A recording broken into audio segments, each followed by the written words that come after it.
Divorcing my husband was a huge mistake. This one is long, but worth it for everyone to read. If I could give anyone a piece of advice for divorce, it would be to not do it under normal circumstances.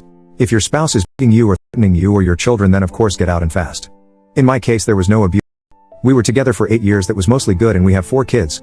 Right around 5 years I got a promotion at work, and I got it in my head that my ex-husband was dragging me down, or at least holding me back from more success and a better life. We never had a lot of money, but with my promotion I was now making more than he was. I started working longer hours, and at the same time his hours were cut, so he was at home more. I really began to resent him because he was home and because he got to spend time with our kids. Most nights when I got home they were already getting ready for bed, if not already sleeping. After a few months of my new job, it was clear to me that things were not going well at home without me there. Some nights the dishes weren't done when I got home, or the kids hadn't eaten, or whatever else I could think of to be mad at him about. It really didn't matter. He kept saying that he would try harder, but that it was hard being home all the time. That always made me really mad. For the next couple years things kept getting worse. My hours weren't any shorter, and his were on and off full time. There was no convenient time for him to be working full time because of my hours, but we also needed the money. Whenever he would tell me that he could get extra hours, I would always complain, and the less hours he worked the more I complained that he wasn't bringing in enough money. Whenever he brought up the contradiction, I would tell him that he needed to figure it out.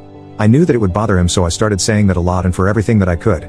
I really started to resent him, and I pulled away from him. I knew that it was hurting him, but I didn't care. If he didn't want to be hurt, then he would at least try to make me happy. I used that same thing to justify when I started to talk to another guy at work.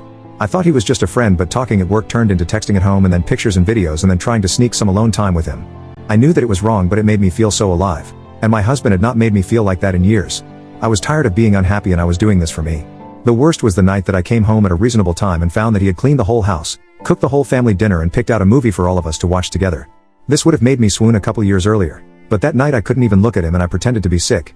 I spent the rest of the night in bed while he waited on me and checked on me and even made me different food and brought it to me in bed. It made me feel terrible. And then it made me angry that he made me feel that way, and by the end of the night I was texting with the other guy. Over the next month or two from that night, it did not matter what he did. He was wrong just for breathing most days. He would get so upset with how I was treating him, and I would just wait and egg him on into losing it because I knew it would happen eventually. After most of the fights we had, he would apologize for whatever I told him he did wrong, if there even was something. But I never did. I would usually find a way to make him feel even worse. I knew that I was right because he was wrong, and that was all that mattered to me. I even pretended that I didn't care when he found out about my relationship with the guy from work. It really destroyed me inside to see him holding back tears. But I wasn't going to let him see that. He was at his weakest, and that was when I chose to tell him that I wanted a divorce. I could almost hear his heart shattering inside his chest.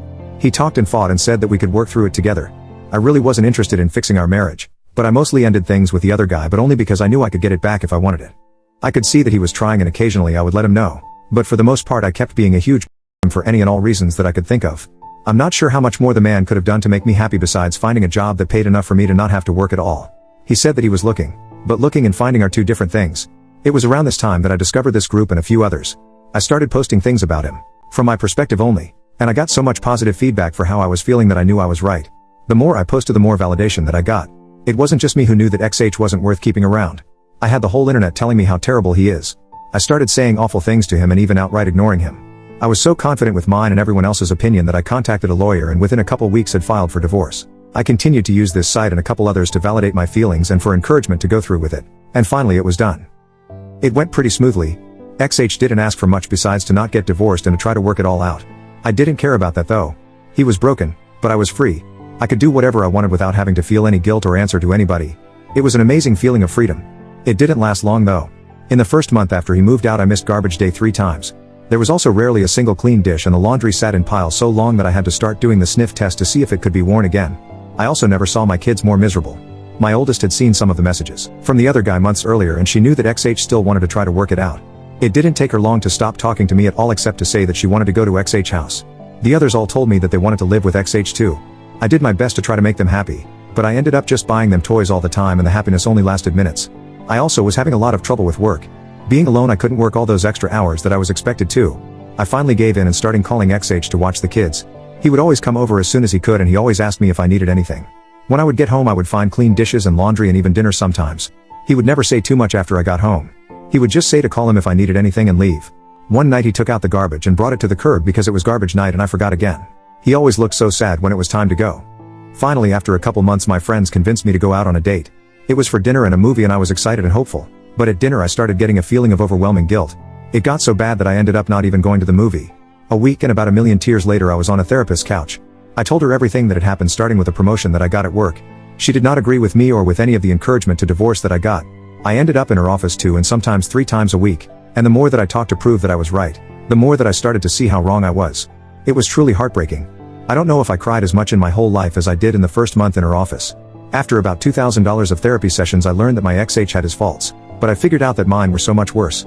I did so many awful things and said awful things that I wouldn't want to be with me, but he did. I still remember him asking me in the meeting with the lawyer to please not go through with it. I did go through with it though, and then later I bragged on here how great it felt. I was so wrong, and now I can see it. A couple weeks ago I went outside with him when he was leaving the house. I asked him about getting back together. When he looked at me, his eyes were full of tears and a couple went down his cheeks. He told me that he didn't know if he could. He said that the pain has been too much for too long and that if we got back together that I might just turn around and do it to him again. He said that he always thought that I would realize how much he loved me and stop up until I signed the divorce papers, and let out a big over-exaggerated sigh of relief. He said that hurt him more than anything else and that he doesn't know if he can ever trust me again. I don't blame him. I destroyed a man who, looking back, was a great husband. I deprived my kids of having a great father in the house with them, and I took his kids away from him. And me, the one who pushed for the divorce expecting happiness and a life of freedom, spend all my free time sitting at home or sitting on a therapist's couch. Please don't just take the advice of anyone on this site or any other about getting a divorce. If your marriage is bad, look at yourself first and see if you can make changes. This is advice for men and women. Getting divorced is not fun. Being divorced is not fun. And seeing your husband broken and your children never happy because of your actions is the most painful experience that I can imagine. I wish all of you well and hope that you will give your marriages a second chance.